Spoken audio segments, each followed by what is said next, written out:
Bon, d'abord, il faut toujours rappeler le contexte par lequel l'homme est arrivé au pouvoir. On a parlé d'une alternance que je considère en fait comme une alternance en fausse couleur ou encore une alternance en trompe-l'œil parce que c'est le fruit en fait d'une fraude électorale spectaculaire. Je crois que c'est la plus spectaculaire de l'histoire et probablement même qui a marqué les esprits au niveau de l'Afrique et du monde. Mais n'empêche, l'homme est là, il gère le pays. Du point de vue politique, on a remarqué un véritable patinage déjà au départ, parce qu'avant de commencer avec le gouvernement, on a comme ça perdu à peu près 6 mois qui se sont caractérisés par une prise en fait en otage du pouvoir, de l'ensemble des instruments et des attributs du pouvoir par la présidence. Et on a vu ce que ça a mené avec des chantiers qui n'en finissaient pas et des détournements, des millions et des millions de dollars avec un procès spectaculaire, mais qui finalement, à mon avis, nous laisse encore un goût d'inassouvi parce que on devait voir un peu plus clair par rapport aux différentes personnes qui sont intervenues à la chaîne des dépenses, à la chaîne d'ordonnancement donc de ces dépenses-là, et on a vu qu'une seule personne a été, enfin, quelques personnes ont été condamnées, mais il fallait quand même qu'on puisse remonter clairement la filière. Alors, du point de vue politique aussi, on peut remarquer ces désamours qu'il y a eu pendant longtemps entre le FCC et CAش, qui étaient censés plutôt pourtant travailler ensemble. On a parlé de coalition, alors que des sages comme Denis Mukwege, par exemple, recommandaient plutôt une cohabitation. On a remarqué que les gens ont voulu plutôt la cohabitation, la coalition, qui était une coalition contre nature, et on a vu là où cela nous a amenés. Et donc, comme je le disais déjà, si on analyse les choses dès le départ, on a vu que l'ensemble des personnes qui ont été proclamées comme élues sont en fait l'émanation d'une fraude. Et cette fraude a en fait donné naissance à des véritables monstres politiques. Et on a vu que cette monstruosité politique continue à faire ses preuves, avec notamment cette transhumance en fait qui est alimentaire, cette transhumance qui est de positionnement et aujourd'hui qui arrive finalement à une rupture très claire entre les FCC et le cash du président Tshisekedi.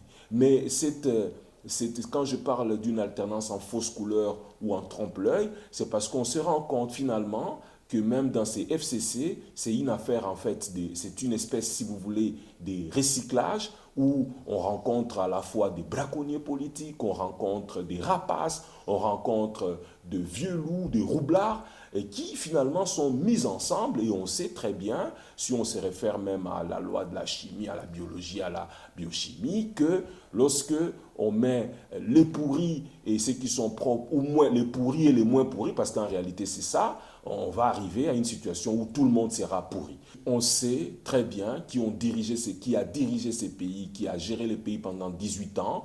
On voit que ces mêmes personnes sont en train de rentrer pour se donner ce qu'on appelle une virginité politique. Mais aujourd'hui, cette Mais, coalition n'existe plus. pardon, Aujourd'hui, cette coalition n'existe plus. cette coalition n'existe plus, mais on a les mêmes acteurs. Le problème de notre pays, ce n'est pas un problème des lois, parce que les lois existent, mais du reste, j'allais en venir aussi, ces lois qui sont aujourd'hui aussi foulées aux pieds et qui sont écrasées finalement, mais c'est un problème d'homme, on a un problème éthique.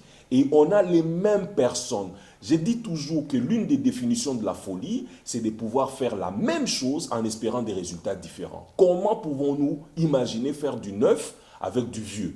Avec les mêmes personnes, on voit ces mêmes personnes-là qui reviennent avec la même rhétorique en fait de glorification. Et on a remarqué qu'en fait, on a fait même des reculs en fait du point de vue démocratique, parce qu'on revient un peu à ce que Bolinga Bolingate, mais ici on a changé de forme. Hein.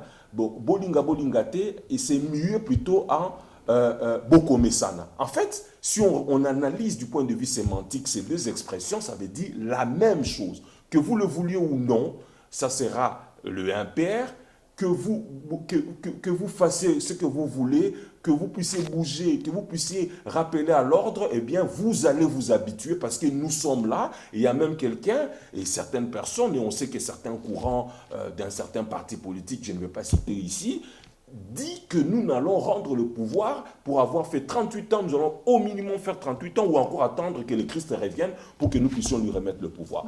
Alors, oui. Vous m'appelez beaucoup trop sur le plan politique, mais on peut aussi également voir sur le plan social. Tout à fait. Alors, où le président de la République, par exemple, quand on parle de la gratuité, c'est quand même un pas vers le développement aussi. La gratuité en soi, ce n'est pas une invention de Tshisekedi, c'est quelque chose qui existe dans la Constitution. Il l'a appliqué, c'est une bonne chose, c'est un début, mais qui est très mal appliqué, qui avait été très mal planifié, et on voit les résultats. C'est que finalement, déjà, avec ce qui... Mais moi, j'ai vraiment l'impression que le système éducatif congolais est véritablement miné, et il fait partie, en fait, il est piégé. C'est un sabotage qui est programmé pour qu'à la fin de compte, nous puissions continuer à rester dépendants de la matière grise qui vient de l'étranger. Nous-mêmes, et beaucoup de professeurs, pour pouvoir faire leurs thèses de manière convenable, sont obligés d'aller faire des recherches ou encore d'aller soutenir à l'extérieur. Mais si déjà à la base, cette éducation, aujourd'hui, qu'est-ce qu'on a avec la gratuité de l'enseignement? On a des gens qui sont non payés.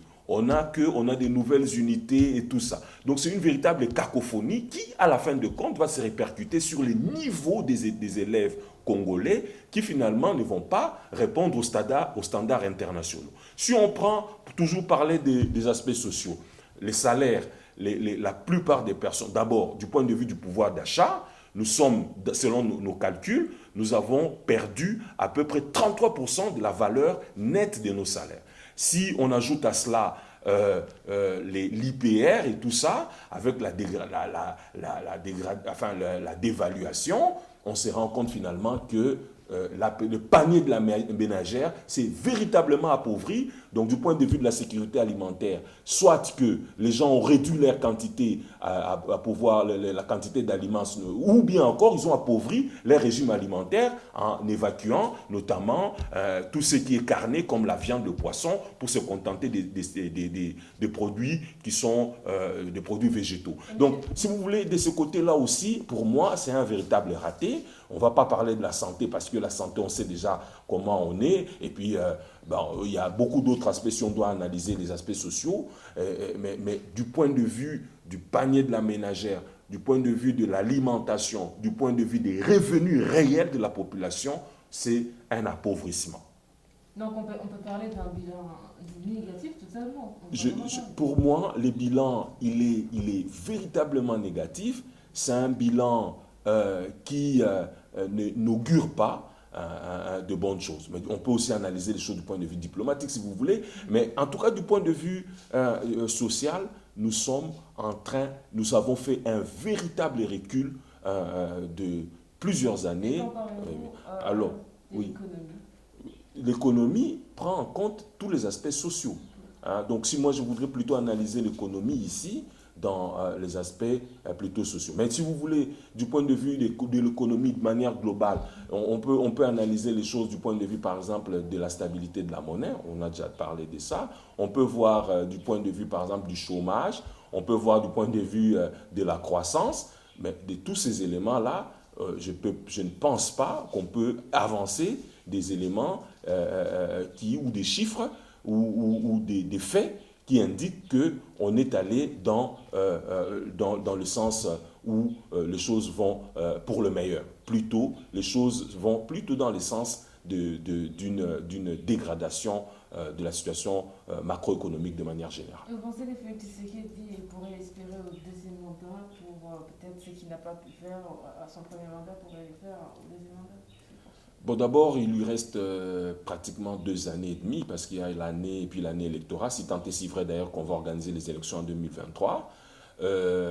Pour moi, je pense que cette question, c'est à lui de répondre, mais les indicateurs tels que je viens de les donner tout à l'heure n'augurent pas, en tout cas, normalement, qu'une personne puisse rempiler dans ces conditions-là. Mais il faut que on puisse quitter cette stratégie de la récupération de tous les pouvoirs, y compris les pouvoirs de choisir les dirigeants par ceux qui sont aux affaires. Il faudra donc qu'on puisse assainir la CENI pour que, et tous les instruments juridiques, la machine électorale, pour permettre donc cette fois-ci, quand même, en l'espérant, pour une fois, que la population puisse effectivement choisir et avoir les personnes qui ont été choisies par elle aux affaires ou les représenter.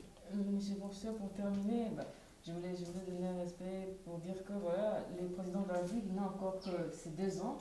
Tout à fait. Et il y a encore d'autres années. Il y a encore 3 ans, il y a encore 3 ans en qui vont s'en théorie. suivre. Espérons peut-être qu'à ces 3 ans, il pourra faire quelque chose de positif. Vous ne croyez pas?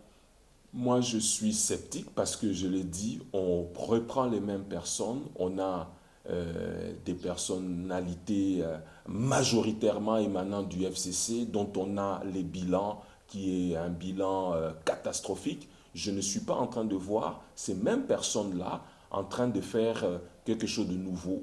Bon, moi, personnellement, je ne vois pas quels sont les éléments qui peuvent amener à espérer. Je ne vois pas quel type de levier le président de la République va pouvoir actionner ou sur lequel il va donner son impulsion pour espérer donc une embellie. Pour moi, la solution, c'est vraiment de faire tabula rasa, c'est-à-dire de reprendre les choses là où elles devaient être, c'est-à-dire